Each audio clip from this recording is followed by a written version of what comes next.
Hello everyone, welcome back to my YouTube channel. आज का हमारा टॉपिक है about what is monetary policy and what is the importance of monetary policy. Basically monetary policy एक तरह का tool होता है जो कि किसी भी कंट्री की सेंट्रल बैंक उसको यूज़ करता है अपनी कंट्री की इकोनॉमी को रेगुलेट करने के लिए, उसको मैनेज करने के लिए। सेंट्रल बैंक के पास डिफरेंट मेथड्स होते हैं जिनके थ्रू यू कुड से कि वो किसी भी इकोनॉमी में कितना पैसा सर्कुलेट करेगा, उसको रेगुलेट करता है, उसको कंट्रोल करता है, उसको मैनेज करता है। और ये बोरिंग से डायरेक्टली और इनडायरेक्टली रिलेटेड होता है कि जो बोरिंग पावर होगी जनरल पब्लिक की, उसको किस तरह से मैनेज किया जाए। अब ये किस तरीके से काम करता है? सबसे पहले आता है हमारे पास controlling the interest rates. Interest rate control में ये चीज़ होती है, जब इकोनॉमी को बूस्ट करना होता है सेंट्रल बैंक ने, तो इंटरेस्ट रेट्स को लोन्स पे लो कर दिया जाता है, जिससे लोग जो है वो ज़्यादा से ज़्यादा लोन्स लेते हैं, जैसे घर बनाने के लिए, गाड़ी खरीदने के लिए। तो उनकी स्पेंडिंग पावर इंक्रीज कर जाती है, इकोनॉमी में जो है वो पैसा सर्कुलेट करने लग जाता है। और इकोनॉमी जो है वो थोड़ी थोड़ी बेहतर होने लग जाती है आहिस्ता आहिस्ता करके। जब इकोनॉमी तेजी से ग्रो कर रही होती है और इन्फ्लेशन बहुत ज़्यादा होती है, इकोनॉमी को थोड़ा पुल बैक करने की ज़रूरत होती है। उस टाइम पे सेंट्रल बैंक जो बोरिंग पावर होती है उसको इंक्रीज कर देता है, या यू कुड से कि जो इंटरेस्ट रेट होते हैं उसको इंक्रीज कर देता है, बोरिंग पावर को डिक्रीज कर देता है।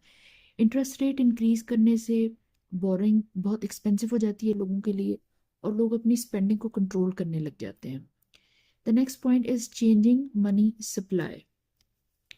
मनी सप्लाई को चेंज किया जाता है। सेंट्रल बैंक रेगुलेट करता है कि किसी भी इकोनॉमी में कितनी मनी सप्लाई होगी, उसको कब चेंज करना है। और ये किस तरह से किया जाता है? गवर्नमेंट बॉन्ड्स के थ्रू किया जाता है। जब इकोनॉमी में पैसे इंजेक्ट करने होते हैं, मनी को इंजेक्ट करना होता है, तो गवर्नमेंट के जो बॉन्ड्स होते हैं वो सेंट्रल बैंक बाय कर लेता है, जिससे लोगों के पास, इकोनॉमी में जब पैसा ज्यादा होगा तो ऑफकोर्स वो लोगों के हाथों में ही होगा। उसे ये चीज होती है कि बोरिंग और स्पेंडिंग की पावर इंक्रीज कर जाती है, इजी हो जाती है जनरल पब्लिक के लिए। अगर सेंट्रल बैंक को इकोनॉमी से पैसे बाहर निकालने हैं तो फिर बॉन्ड्स को सेल कर दिया जाता है। जैसे ये चीज होती है कि सेंट्रल बैंक पैसे ले लेता है, सर्कुलेशन में से बाहर निकाल लेता है, और बोरिंग और स्पेंडिंग जो होती है वो कंजर्वेटिव हो जाती है, वो स्ट्रेस्ड आउट हो जाती है। Next is reserve requirement. Reserve requirement में central bank can change how much money banks must keep in reserve. Reserve requirement होती है, हर बैंक की एक लिमिट होती है, परसेंटेज होती है कि इतना पैसा आपने एज रिजर्व अपने पास रखना होता है। अगर रिजर्व रिक्वायरमेंट लोअर होती है, या सेंट्रल बैंक रिजर्व रिक्वायरमेंट को लोअर करता है, तो बैंक्स ज़्यादा पैसे लेंड कर सकते हैं, जिससे बोरिंग पावर, स्पेंडिंग पावर, सब कुछ इंक्रीज कर जाता है लोगों का। और अगर रिजर्व रिक्वायरमेंट को इंक्रीज किया जाता है, रेज किया जाता है, हाई कर दिया जाता है, तो बैंक्स कम पैसे लेंड करते हैं, जिसकी वजह से जो लोगों की स्पेंडिंग पावर होती है वो डिक्रीज कर जाती है। इस तरीके से जो है वो मॉनेटरी पॉलिसी किसी भी कंट्री की काम करती है, और सेंट्रल बैंक इसको इस तरह से जो है वो मैनेज करता है इकोनॉमी को रेगुलेट करने के लिए। बेसिकली जब इम्पोर्टेंस की बात करें तो दो चीज़ें होती हैं। एक तो होता है इकोनॉमी बहुत वीक होती है। जब इकोनॉमी बहुत वीक होगी, उसे रिसेशन टाइम्स कहते हैं, तब इकोनॉमी में पैसा इंजेक्ट करने की ज़रूरत होती है। पैसा कैसे इंजेक्ट किया जाएगा? बोरोइंग के थ्रू लोन्स दिए जाएंगे लोगों को, लोगों को ऑफर की जाएगी कि आपको इंटरेस्ट रेट बैंक्स पे कम कर दिया गया है, आप लोन्स लें।